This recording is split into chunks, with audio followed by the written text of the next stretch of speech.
How you doing? How you doing? How you doing? How you doing? How you doing?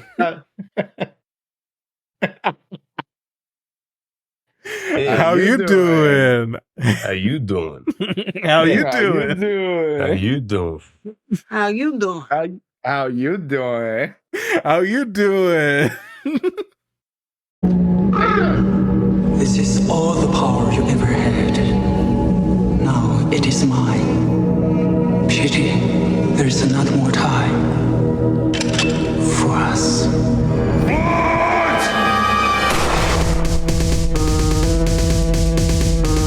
You tell him it's open season on all suckheads.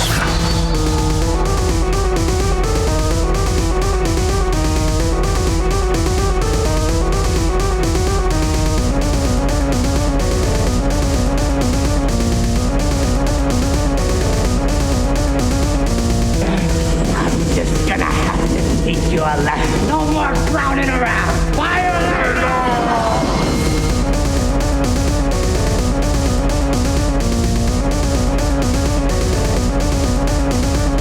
Is that gasoline I smell? No, man. Welcome everyone to the hit show Edging with Trash and Monk. I'm Monk. Brian, how you doing? I'm Trash. How you doing? Excuse me, I asked first. How are you doing? Oh, I'm doing all right. How are you? How am I? You mean like how am I doing? Yeah. That's what you I'm doing okay. I am we kind of have had a bad run of canceling recording the podcast on the weekend.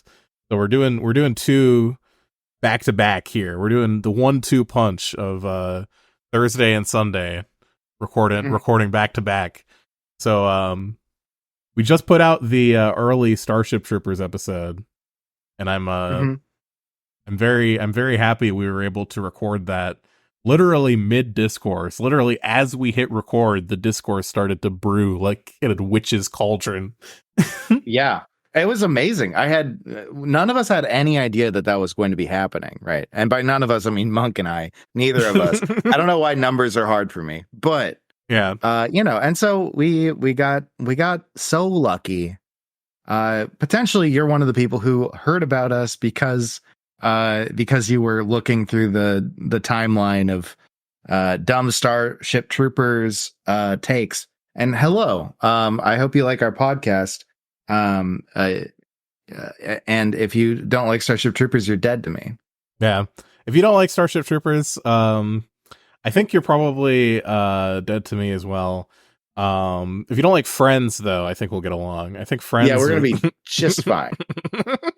Because here's the thing about Friends. How you doing? How you doing? It's very bad. That's the real tea there. It's a bad show. Brian, I don't think I've seen a single episode of Friends front to back. Yeah, I've seen an upsetting number of them. So, can you tell me what your favorite episode of Friends? What do they do in your favorite episode of Friends? it all kind of, how our friend Ryan has the plate of brown. Yeah. Yeah, well, this is kind of like the plate of brown. Everything's run together into a big mash of non-existent actual media. It happened. It happened. You could tell me, yes, Friends happened. And I'll be like, sure. Tell me anything about it. No. Yeah, I think nothing happened. So you're saying it's a show about nothing is what you're telling me? No, it's worse than a show about nothing. It's a show that's trying to be something but isn't. If it's a show about nothing, and that's fun, right? Yeah. I love Larry David, okay? But if we're talking about shows where ostensibly something happens, but nothing actually happens. I know there were like people in the show getting married. I don't know. Everybody was being transphobic all the time. It was such a huge, cool thing. Actually, no, I'm probably mixing that up with How I Met Your Mother. Or maybe every other television show that's been on the air. Maybe just TV ever. Probably like literally an ad was airing during Friends where they're like fucking saying some awful shit. I know. I'm just thinking like there's an ad that's coming on. Does your child gender differently than what they were assigned at birth? You should call them slurs. This from the Christian Family Council. You know, Does your mitzy little son like to hang out in the girls' toy aisle? You should try beating your kid and then wash it down with a nice, relaxing Coca-Cola. Perfect for calming your nerves after you wear out your belt a little bit. That's what television's like, right? That's what TV's like. Yeah. Remember when in the television show Honeymooners? Mm-hmm. Yeah, I definitely remember Honeymooners. Remember that show from like the 50s? Yeah. When he was like when he was talking about space travel, he was like, yeah, straight to the moon. That's where I want to go, straight to the moon. Yeah. And it's like, well, I don't know. Maybe it wasn't actually like that. I don't know. I get most of my media studies from watching Futurama. So that's true. That's true. Well, you listener, you might be asking yourself, okay, an important question here. Why in the fuck are these idiots talking about Friends right now? Well, we've made a horrible mistake is why we're talking about Friends. And that horrible mistake is called Lost in Space 1998. Which I thought would be a better accompaniment, because here's the thing is Lost in Space, this is a movie that I grew up, this is one of the DVDs my dad had, right? So I would be watching this like every fucking night. And I couldn't leave or do anything else. So what we I remember like a lot of the very beginning of the movie, because the very beginning of the movie, for all this movie's faults, it has a beginning where things are happening that you could say are things that would happen in a movie, right? Yeah. And then they sort of like lose track of that. This movie is like if a movie survived an abortion, I think. Yeah, this movie I think has a lot in common with Friends, actually, where it attempts to be something. Yeah. And fails at that. And it also has Matt LeBlanc in it, which is the real reason thing it has in common with Friends. Yeah, the real thing that has in common with Friends is that Matt LeBlanc's like, how you doing? How you doing? All the time, in the most predatory ways possible through the entire movie. He plays a bad person. Yeah. And that's, Matt LeBlanc playing a terrible person. Now, you know who plays a good person, though? Is everyone's favorite character actor, William Gary Hurt? Oldman. Oh, Which I accidentally wrote Ferry Oldman, which is very funny to me. Because I mistyped the G as an F. I'm loving that. Gary Oldman, part of the terrorist organization known as Global Sedition. I want to be part of Global Sedition. Yeah, the beginning of the movie has like this. I want to get all the Starship, because I thought there would be more that we could talk about that's like this, comparing it with Starship Troopers in a lot of ways, because the beginning does have a few things that it's there's not enough substance throughout the entire runtime of Lost in Space to make this actually work as like a through line for the whole podcast episode. So let me just get it all out of my system. Lost in Space begins with the word finally in a way that I think is really funny. Finally. All the nations on Earth live in harmony. Like, we're fucking fed up with the bullshit that was keeping us there, feeding into like the late 90s delusion that we're on the path to some sort of lasting peace in the world and not in a trajectory towards something entirely different. Yep. And then immediately, first line in the movie, finally, the world's in peace, except for these terrorists who call us Western devils. And there's no sort of explanation given for their ideals or what's going on. And like, I don't know. I think that's a very interesting parallel to Starship Troopers, because this movie came out, when did Starship Troopers come out? 1999? 7? Okay, so these were like really contemporaneous with each other. Yeah, 1997 is Starship Troopers, and like I think that a big part of the reason I don't want to, we'll get all the Starship Troopers out of my system because we just talked about it, and these are 2 movies in space. Mhm. The big thing I think that this movie shines a light on with Starship Troopers is number one, that Starship Troopers is a really good movie, and you should probably watch that instead. Yeah, just watch that one. And number two, I think it shows like the general cultural attitude of just like Starship Troopers encourages you to read between the lines and figure out like, hey, wait a minute, what if this global federation maybe isn't entirely above board, you know? Whereas Lost in Space has the exact same sort of like plot elements as Starship Troopers does without like that, like Starship Troopers uses it to critique fascism, and Lost in Space just is like, trust me, bro, don't think about it. Trust me, bro, it's good. This is a good thing. Colonizing space, uncomplicated good. Okay, and there's a whole galaxy out there, and we're gonna go and fill it up with people, baby. Yeah. It's like, uh-oh. I mean, luckily, that's kind of where the similarities, for the most part, end, is at the very beginning of the movie when they're setting the scene for everything, and it's just like, and then everything goes off the rails, and it's stupid. And then I got the whole movie's fucking stupid. Okay, everybody, I want you to know this movie is bad. It's bad. It's not fun to watch. It's full of bad acting, except for Ferry Oldman, who's amazing, because he's amazing in everything he does. I feel really weird having him in this program, because he is good and this movie is bad. You know. Yeah, there is some line like, so Gary Oldman's character pretty early on in the movie is like a stowaway on the spaceship where he's trying to fucking kill all the protagonists, which like fucking uncritical support. I would have loved this movie if that was it was just Gary Oldman on the boat after the entire family died and he has to survive a Lost in Space alone. That would have been a much better movie. Yeah, that would have been wild. It would have been fun. So really the only thing he did wrong in this movie is he did not succeed in his mission of killing the white KKK colonizers. Well, there's one more thing that he does do that is a bit, I don't know, it's a bit yikes, okay? Yeah. It's a bit and that is the when he is so just FYI, there's a time machine at the end of the movie that is hinted at very strongly through the entire movie.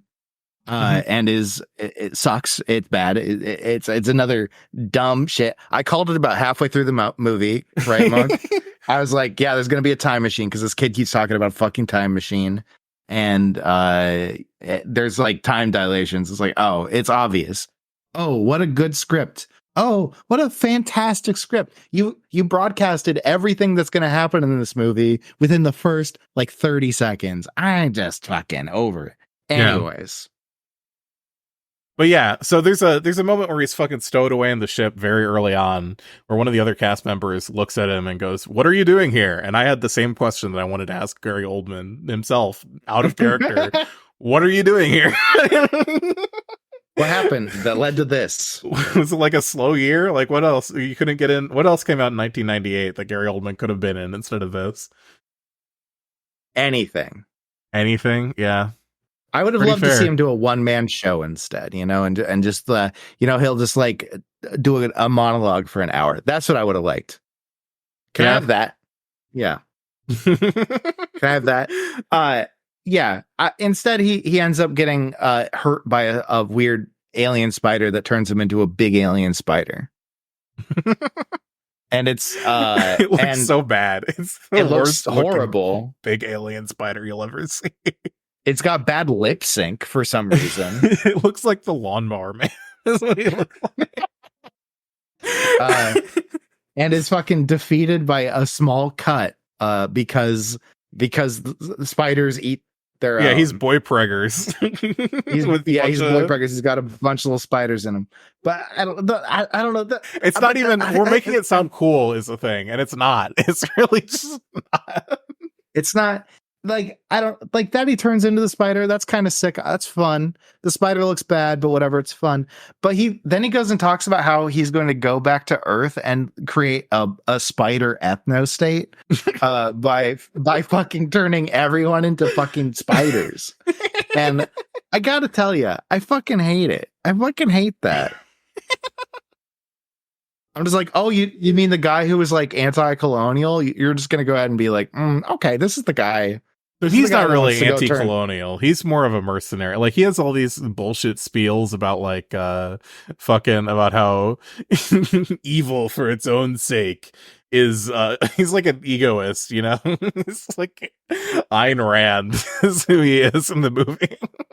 I can't believe you said egoist and Ayn Rand in the same phrase. I'm mad now. I'm mad. You're going straight to hell. Yeah. Yeah. No. Do you mean what's the fucking objectivist? Yeah, I know. Objectivist. Yeah, I know. You're just trolling me. Monk's trolling me. Monk's trying to make me mad. Yeah. Is it working? Yeah, you got me for a second there. I'm free now, though. Okay, I'm a creature of pure and true light. Yeah, that's true. Yeah.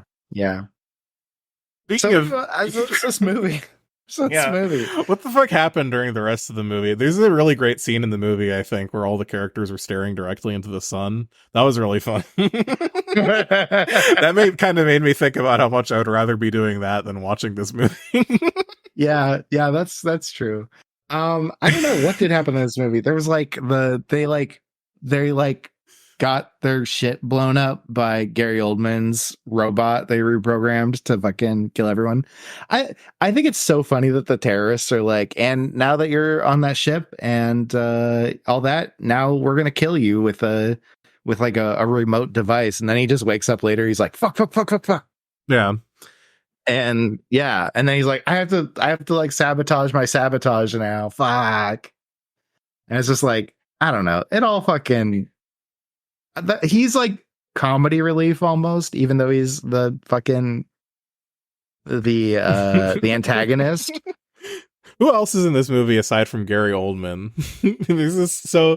The whole premise of the fucking movie, right, is that there's this family of like fucking obnoxious fucking people who hate each other. Smart. They're so smart, and they are so fucking mean to each other at all times. They're so smart and they hate each other. There's the absentee father, the mom who is like the only person who is genuinely invested, I think, in the idea of being part of a family. There's the older daughter who is like a medical expert on the ship. And then these two fucking goofball kids who are they're ostensibly, because the target audience of this movie is like fucking doddering old like fucking geriatrics they were like, oh, Lost in Space, I remember getting my dick sucked watching that on television back in 1952. Yeah. And they're taking their fucking grandkids to the theater, and that's why the kids are there. So this is what I liked when I was your age and getting my dick sucked. This is back when dime. This is back when Bertha could give more than a gum job, you see. This is what I listened to when I was going to the sock hop with your Meemaw before she passed away. When I was hitting Meemaw from behind, this was on. Oh my god. And the old person gets into the theater and is immediately put into like a fucking like catatonic state by the by the various weird sound effects that are playing at all times. Yeah. There's all these like weird references to like, well, there's like these audio references, of course, to like the original series. And I think there's like some Star Trek beeps in here included. Yeah. And then there's also the Nokia sound that happens once. And I'm, when you got to chirp back, okay? Do I? You got to chirp back. I'm gonna chirp back. When I chirp, Shorty, chirp back. Okay. Okay. Good. Did you chirp? Good talk. Did you chirp? I'm always chirping. I think your fucking Discord is filtering out your chirping if you're trying to do that. No, I'm not actually making a real chirp right now. You ding dong. You ding dong. I'm trolling you now. God fucking I damn am it. the troll now. God I'm damn the troll. I am the one who trolls. And then there's fucking Matt LeBlanc in the movie. The real fucking How you doing? How you doing? Who is a I think fucking convicted sex offender is the role he's playing. Yeah, he's playing a monster frat boy. Yeah. It's awful. My favorite scene of the movie, I think, is the scene where he fucking apologizes to Judy, the older daughter, who he has he's just constantly trying to wear her down. And he's apologizing to her for fucking being gross. And like going like, yeah, so we're the last two on Earth. Let's fuck right here on the table. And then the morning after he apologizes, and she's like, thank you. Also, don't die. And then he's like, sounds like you want to give me a good luck kiss. Immediately like, after apologizing. Wow. Love that moment where, oh. Oh, wow, indeed, Brian. Wow. Yeah. Yeah. And that's that's like what, okay, well, that's the movie. There's a robot. You forgot about the fucking robot. Oh, the fucking robot. That's right. The robot's like, the robot says the one line that everyone knows. The only fucking lasting cultural relevance from this fucking geriatric media. Danger, Will Robinson. Danger.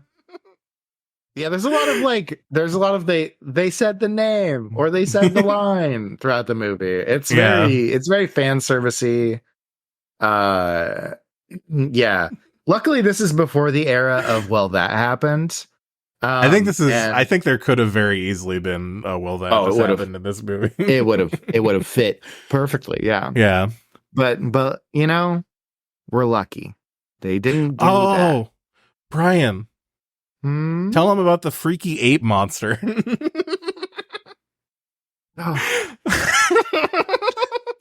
Was that in the TV show too? Why did you remind? You think I watched the TV show? I don't know. You're like 50. You're like 500 years old, right?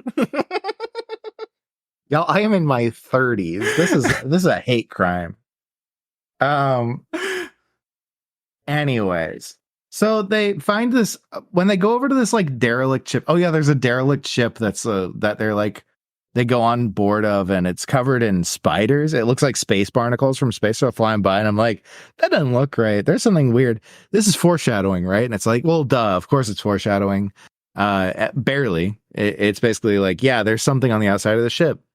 And it turns out it's these weird silicon-based spiders that will just want to destroy everything, apparently. I don't know what they're it doesn't seem like there's a point to them other than to be scary and run around. Yeah. Just run around and be crazy, as Monk would say. They were acting crazy. They were acting crazy. And they could just like burn. They have like laser mouths and can like burn through walls and shit. Stupid. Fucking stupid. Anyways. Apparently there's a newer Lost in Space media. They made like a fucking reboot. What the fuck? They have a TV show again. Can we like let like one piece of shitty intellectual property just die off? Do we have to preserve everything? Everything must be preserved over and over again. We have to keep making media based on the easiest thing possible, and that is by using the same idea over and over again until it's so bereft of any value that the media puts a gun to it. Never mind. We're anti-suicide on this podcast. We're anti-suicide no matter how much the world would be better. No matter how much better the world would be if a piece of media just fucking jumped off of a building. But no matter how much I would enjoy my life if I never had to see Matt LeBlanc in a movie again, I have to say, Yeah. How you even though doing? no one would miss him, I think he shouldn't kill us. Yeah.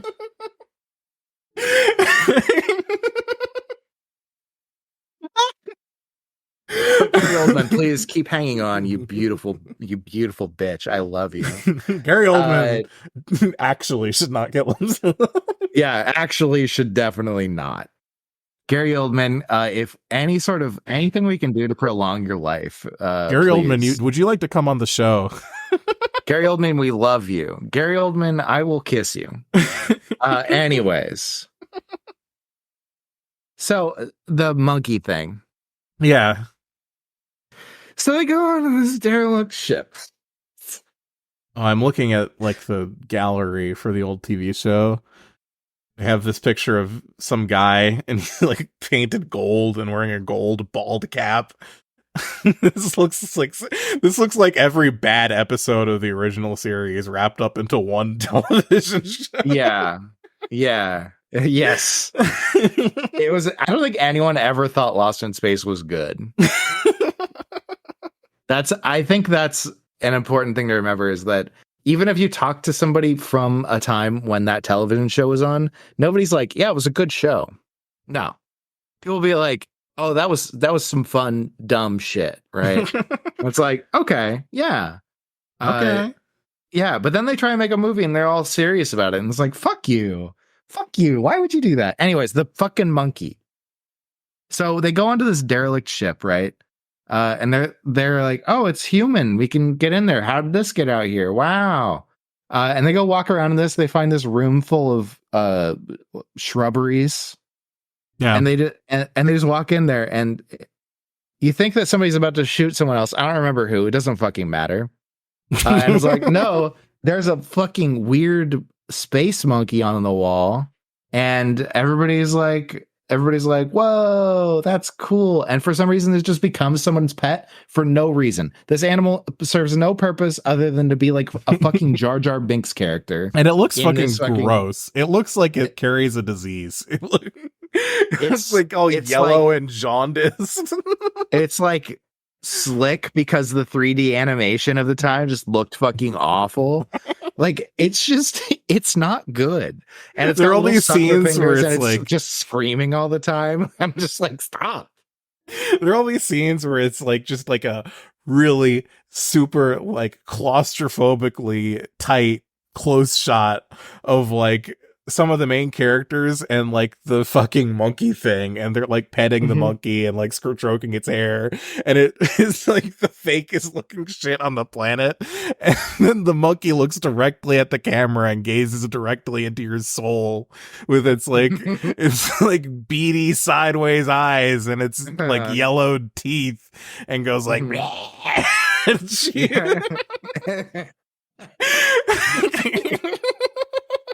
There's no reason for this to be in the movie. It really doesn't do anything. There's no point. He wanted it in the movie. Somebody was like, oh yeah, this is a great idea. What is the I'm trying to think if there's really trying to find a monkey. I think there was a monkey like that in the show, but I can't find any evidence of it. It's like, here's this fucking it's just gonna fucking scream at everyone. It's not gonna do anything. It's just gonna be some fucking purse dog for somebody the entire time. Literally useless. Oh my god. You know, when people say that they used to make media better, fucking assault them. Yeah. I'm not saying it's good now, but here's the thing. I've got tears in my eyes because the writing here is so bad. All of this is so bad. There's nothing good going on here. They're like, what do we make a time travel story? Yeah, fucking that's cool, right? No. No, Brian, that's I have to trite. send you Everyone's a done it picture. forever. Oh my god. I have to send you a picture of this random episode. I've been just clicking around on IMDb, and I found Do it. this. Send it to me, baby. This random image of the original show. For the audience here, let me describe this. So this is the titular robot. It's not in the title, so I don't know why the fuck I said that. The fucking robot from Lost in Space, who appears to be fucking at the helm of a sailing ship. With a big sailing wheel there, and there is a man in a tricorn cap staring at the robot critically. Danger Wheel Robinson. There's an iceberg ahead. Stupid. Like stupid. This show's stupid. And you know, when a movie or episode of a show recognizes that it's stupid, and it plays with that, that's fine, right? But when a movie tries to take itself seriously, when it's the most stupid property you could possibly imagine, fucking stop. This is like if they made a gritty reboot of the California Raisins, is what this movie Right? is. Right? Like, what if one of the California Raisins was a terrorist and was trying to kill the rest of the California Raisins family? Yeah. And was acted by a much better raisin than the other. What's really funny about this movie, one of the best parts of this is how all of the characters are mean to each other and are constantly telling each other to shut their fucking mouths. Because like when like the fucking like little kid starts running her mouth about some stupid shit and someone walks up to her and says, "Hey, shut up," that really makes me feel seen as a member of the audience. Yeah, I know, right? Like, oh yeah, no, you're echoing exactly what everyone's feeling right now, and that is that nobody wants to be here. Everyone's clawing at the walls. I just have to assume that this movie was made so like a parent can go and fall asleep in a theater while a child just like looks at flashing lights on the wall. That's how I grew up with it. Except it wasn't the theater, it was the living room. Yeah.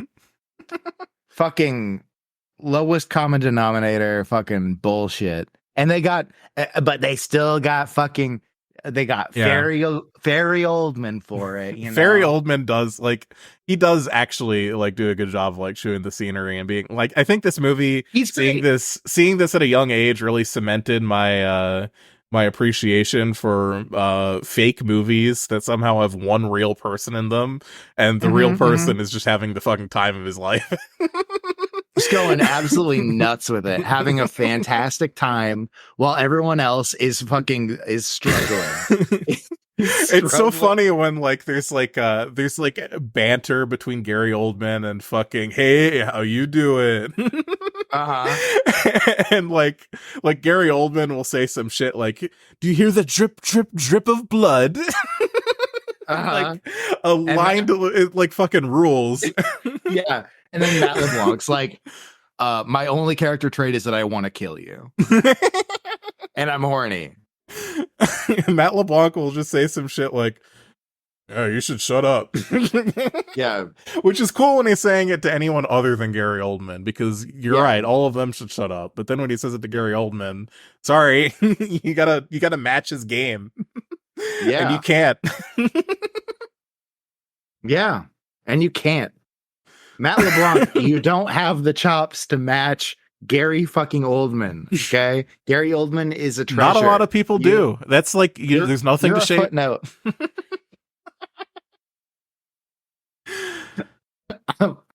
This is an anti Matt LeBlanc podcast. Yeah, we're putting him on the bad list. I don't. He's getting a lot of coal, if you know what I mean. Who do we put in the bad list before? Joe Biden and Hitler. I think he's going right above Hitler on the bad list. Right above Hitler. How you doing? How are you? How am I? Who am I? Who are you? Where am I?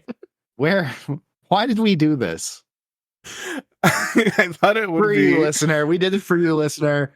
We thought maybe it would be something worth watching on some level or another, maybe. And I have bad news. It's not. It's really bad. Excuse me. Oh God. Jesus. You okay over there? How you I'm fucking dying, Brian. doing? I'm dying, and Aren't the we all? movie killed me. The movie fucking killed me. Let me relay you with a piece of IMDb trivia from Okay. not from the movie itself. This is about a different movie from the director's IMDb that I was going to read to Okay. you and then realized it would be content, so I decided not to. Mhm.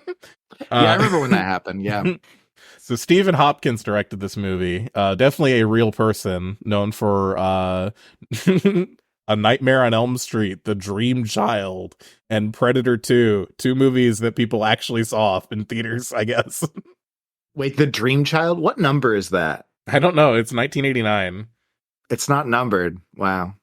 5. That might oh, it's 5. Okay. Wow. That's that's not prestigious. I'll tell you that much. But he was in the trivia page. Ruben Blades was giving a live TV interview to Good Morning America from the set of Predator 2 when the director of this movie, Stephen Hopkins, fucking walked on camera and ordered Blades back to work very loudly. And the incident was so embarrassing, Blades and Hopkins did another interview days later to apologize. Oh my god. Oh my god. Yeah. That's so good. Get back to work. I just want to know, like, is there a clip of this? I don't know. If you can find it, then please send it to the podcast email, edgelordpod@gmail.com. What's the name again? Blaze? Ruben Blades. Blades. Yeah. I think this guy might be a real actor, maybe. I don't know. Ruben Blades Hopkins interview. Predator director drags actor off live show. Jesus. Jesus. Yeah. Oh my god. He's gotten a lot That's of wild.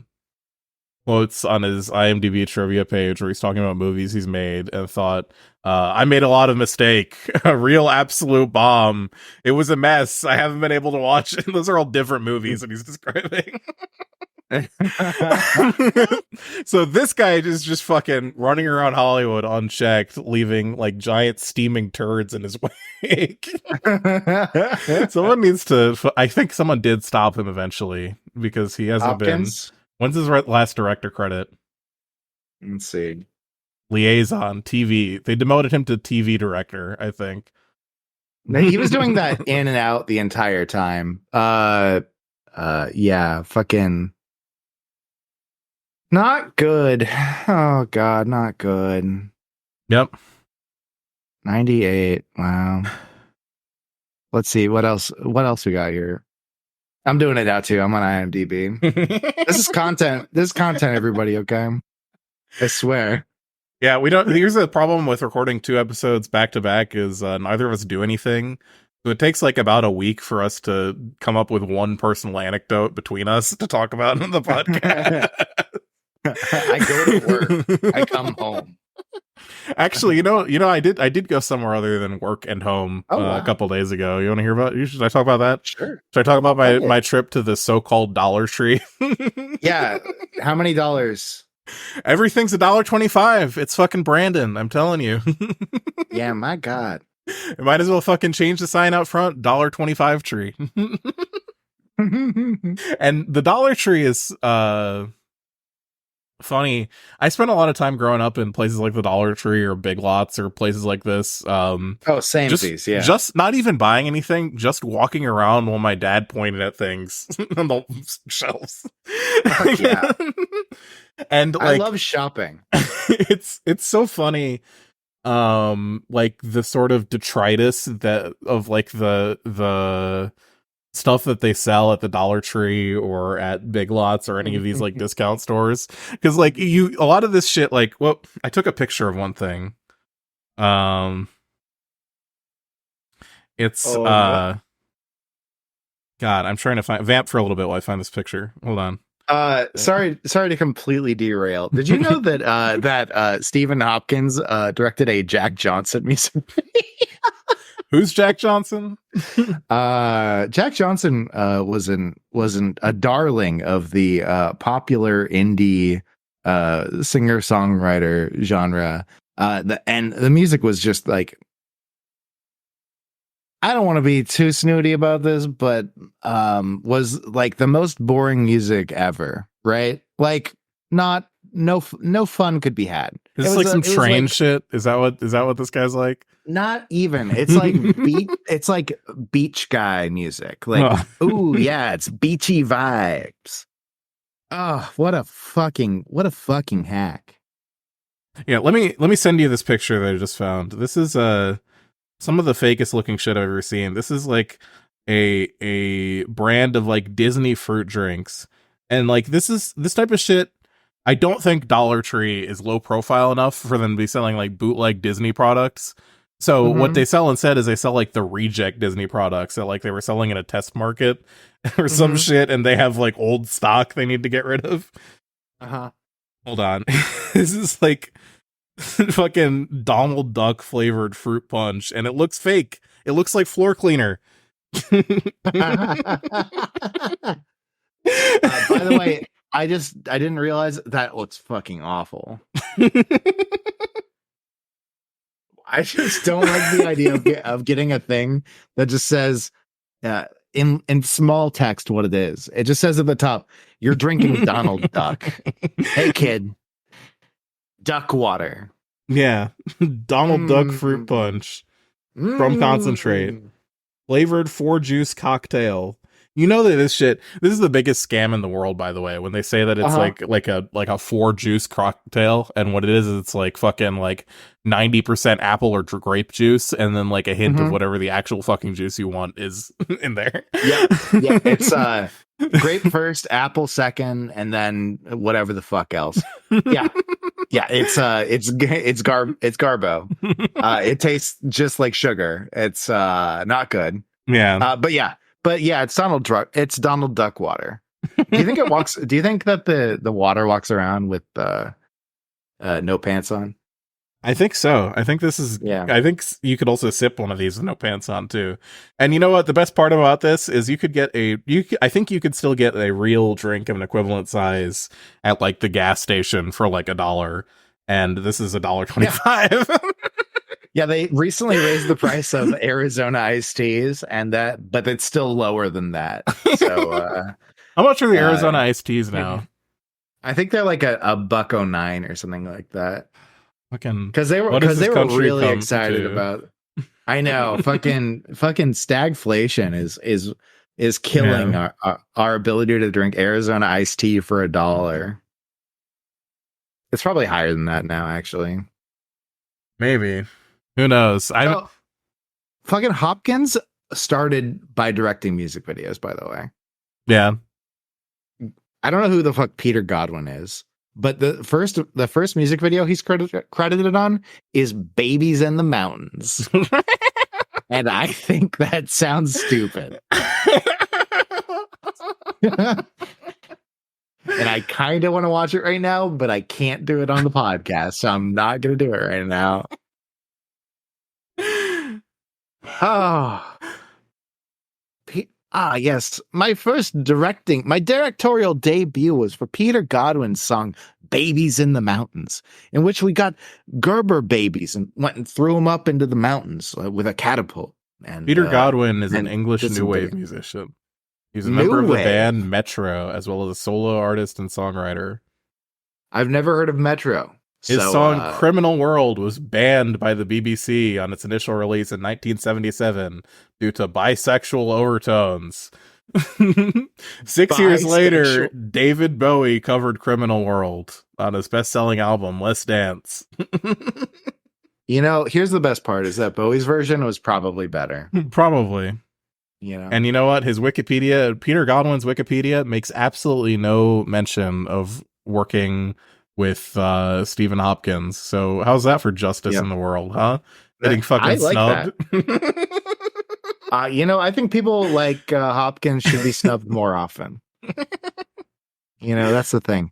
What has he produced? What is it? What are his producer credits? Yeah. What's his home address? Can we tell everyone that? Yeah, can we, hey Siri, what's Stephen Hopkins' home Yeah. address? Huh? Someone I shows up said to his Siri house. because I can't say the other one.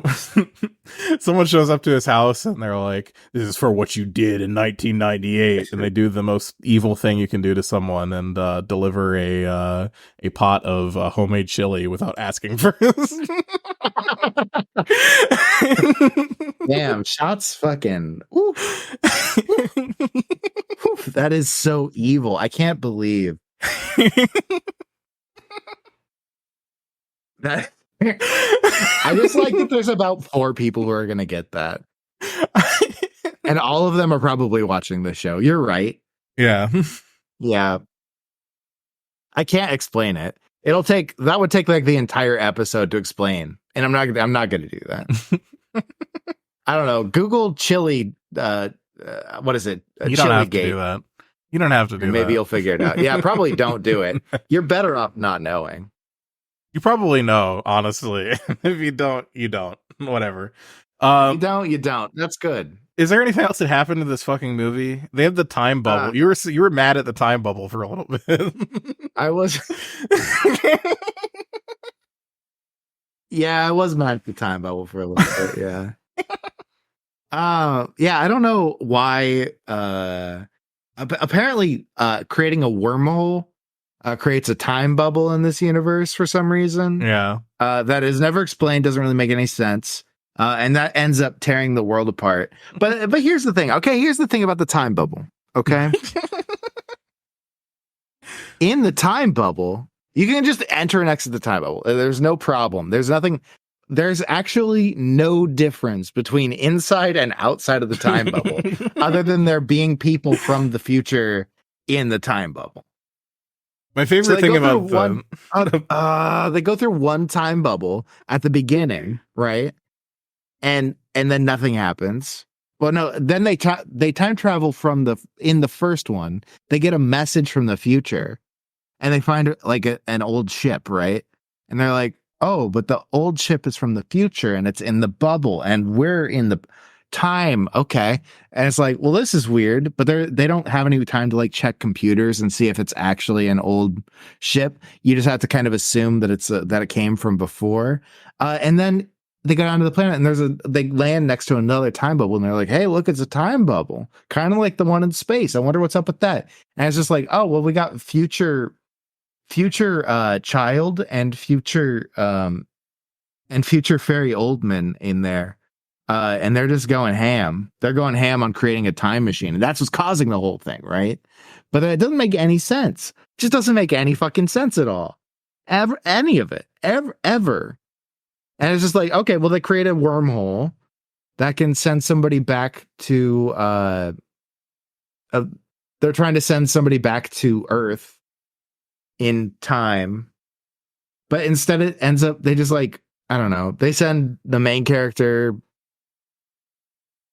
like laterally through time almost to like go back like 5 minutes and then tell Matt LeBlanc's freaky ass to go drive through the fucking planet with the ship.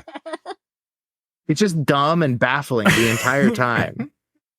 It doesn't make none of it makes any sense ever. There is a point in the movie around where they start first encountering the time bubble and interacting with the time bubble where it just sort of stops making sense where like what they're even doing at any given moment. Yeah. Like they sort of have this broad macro goal of we have to get to the center of the time bubble and retrieve the thing that's making the time bubble so we can power the spaceship. And they don't accomplish that. And instead they just seem to like wander around in circles for about 30 minutes until the movie ends. Mm-hmm. Yep. Yeah, and they're like taking off, right? Mm-hmm. And it's like, oh, well, we're never going to be, they said earlier in the movie, oh, well, we're never going to be able to leave the planet with what we have. So, that's going to suck. And then they take off anyways and blow up. And it's like, okay, but then time travel. And it's like, oh, well, you haven't blown up yet. Well, what are we going to do? We can't go up. So it's like, oh, well, we'll go through the planet. Huh? They didn't get any more fuel source. They didn't get anything like that. They just went through the planet to do the same thing again somehow with like worse gravity. What? Yeah, I don't think going down through like the center of a planet actually works as like a gravity slingshot the way the movie is trying to get us to think that it does. Not at all. Like the only time that could have been a thing is when they were like about to collide with the sun, and I was like, well, you could use that as a slingshot. Yeah, that would kind of work. You're not inside the sun. Yeah, they were too busy that. looking at the sun though for that to happen. They were too busy fucking having their eyes irradiated. Just like this was written by a fucking idiot. Like, all right, like who's the writer? We who's the director who fucking wrote this turd. Irwin Allen and Akiva Goldsman. How are we gonna split this up? Who are you looking? All right, I'm doing Irwin. I'll do Akiva. Shut up. He's a producer and writer known for A Beautiful Mind.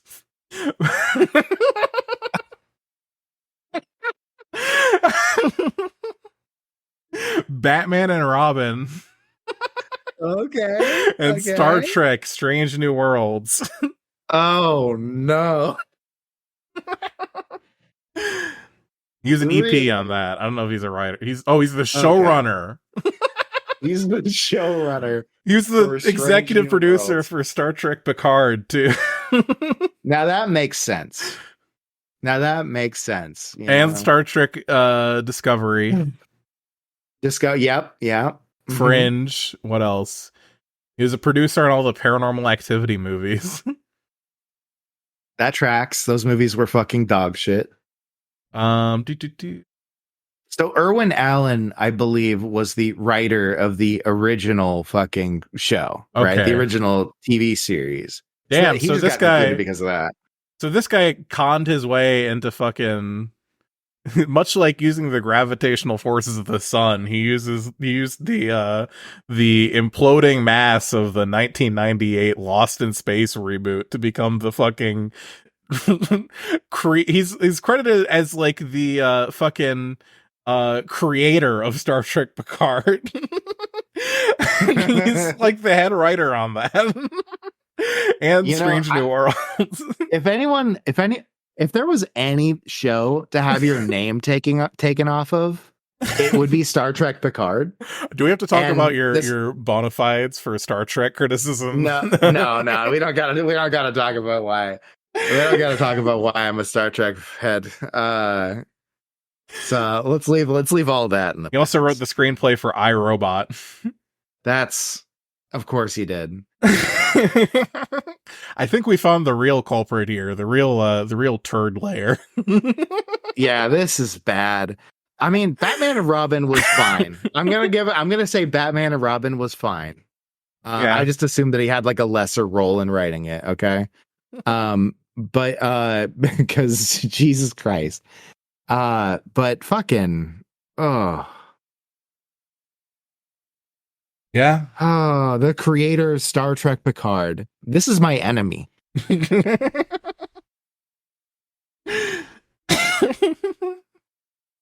I'm going to war. Okay, this motherfucker. No quarter. Okay, we're throwing hands and knives. Okay. Yeah. This motherfucker's not okay. I think we found the villain of this. I think we found the real reason why we can't have nice things. Akiva Goldsman. Mark, I have really bad news for you about what your mic's doing right now. Uh-oh. I think it's only doing it on your end because I see voice connected. I see that my connection's bad. Hold on. Your connection's bad? Because mine says green right now. Okay. I think I fixed it. Okay, you're fixed. Okay, cool. Okay. Yeah. Technical difficulties, everyone. Leaving it in the podcast. Yeah, we're not going to take it out. Akiva Goldsman, the root of all evil. And you know what I'd like to say to Akiva Goldsman? Well, what's that? How you doing?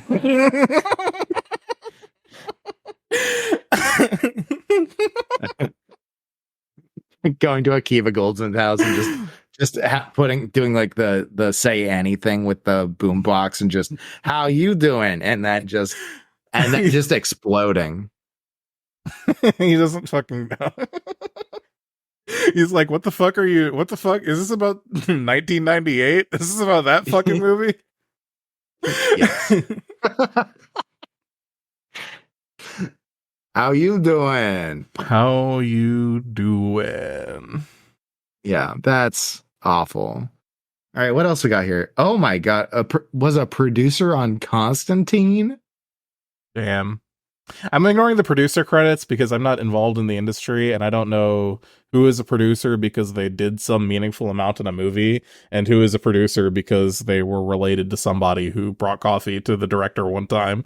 Yeah, no, you're absolutely right. You're absolutely right to say that.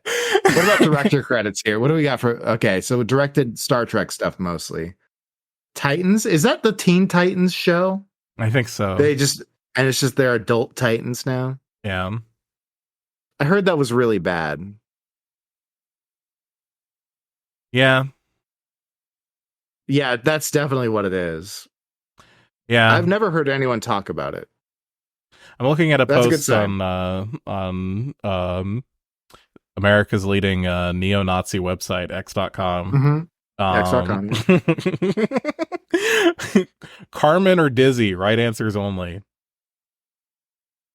I think it's got to be Dizzy, right? It's Dizzy. It's like just right answers only. Okay, well that's the right answer. Yeah, it's Dizzy. Fucking Carmen is awful. Carmen's the fucking worst. I mean, also I gotta say, I know Denise Richards. A lot of people love Denise Richards. Like she's supposed to be hot or something, and I just look at her and I'm like,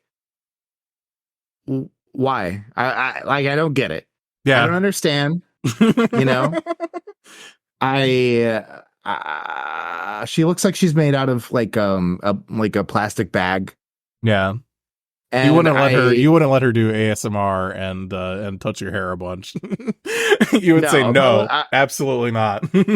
I'd probably say no, but she is now flowers where flowers are due. Okay. Mm-hmm. She does have a very nice voice for that kind of thing. Fair enough. I'm just saying she does have a very nice voice for that. But she's first off, not a very good actor. Mm-hmm. She's second off, looks like a depiction in that movie specifically. Looks like a depiction of what would the plastics from what's it called? The movie with the Winona Ryder, the plastics. You're talking about The Stuff? Is that the movie you're talking about? I wish I was talking about The Stuff. The Stuff rocks. No, fucking it's like a high school coming of age thing, but there's like a school shooter. Yeah. Heathers. There you go. Yeah. Okay. Yeah, fucking Christian Slater plays a school shooter, Yeah, that movie kind of rolls. that movie does kind of roll, and also it would probably actually fall into our purview, seeing as it is part of the school shooter cinematic universe. And that is, yeah, that movie's great. I'm a big fan. I think we should watch that. Our next movie, I think, is we've already committed. Starship Troopers 3 is the next one. We're doing Marauders. Yeah, we'll see. So this is we've set a low bar to clear with this one. It just has to be better than Lost in Space, and I'll enjoy the movie. So it's gonna be, if you insist it's gonna be better than Lost in Space. I can promise you. I promise you, listener. I promise you, Monk. I promise you that Starship Troopers 3 Marauders is a gem in the rough. As awful as it looks a lot of the time, which is a lot of the time. They definitely didn't have the budget or the artistry to make the CG look good. Yeah. Right. But everything else about that movie is fucking nuts. So much fun. Great time. There's a music video sung by a Sky Marshal. It's stupid. You'll have a great time no matter what. I promise. Please, really tune in for that one. We're gonna be popping champagne for that one. I swear. Okay. Okay. We'll do it. But anyway, we don't have any emails or voicemails because, again, we did these right in a row. We do have a bunch of spam messages from a guy named Tom Hazard about our podcast growth strategy. Oh, wow. Fuck off, Tom. They're like 4 in a row Tom. in the spam filter. You should, Tom, take the hint. Yeah. Tom, maybe get a glass Akiva of Goldsman needs you to reach out to them about like writing workshops. Yeah, because clearly. But you can reach us if you would like to. You can reach me personally at cursed_monk or cursed monk or some variation therein. Anywhere you can possibly imagine, except for where I'm not active, which is a lot of places. Yeah. I, on the other hand, am much more active places. You could check me out on the X Twitter at Trashcan1312, or you could catch me out Brian Trash most other places. So look me up. You can also leave a voicemail for the show. It's a lot of fun at 920-350-EDGE. That's 920-350-3343. Yeah, we love your voicemails. Please do send them in. We will listen to them. As long as there's nothing too horrifying on them, we'll listen to them on I'll on probably the show. listen to them even if they are horrifying. It just might not be in the show. Yeah. And also, you could send it to the email, which is edgelordpod@gmail.com. Oh, yeah. I got it. You got I did it. You got it. How you doing? How you doing? How you doing? Well, until next time, everyone. That's how we did.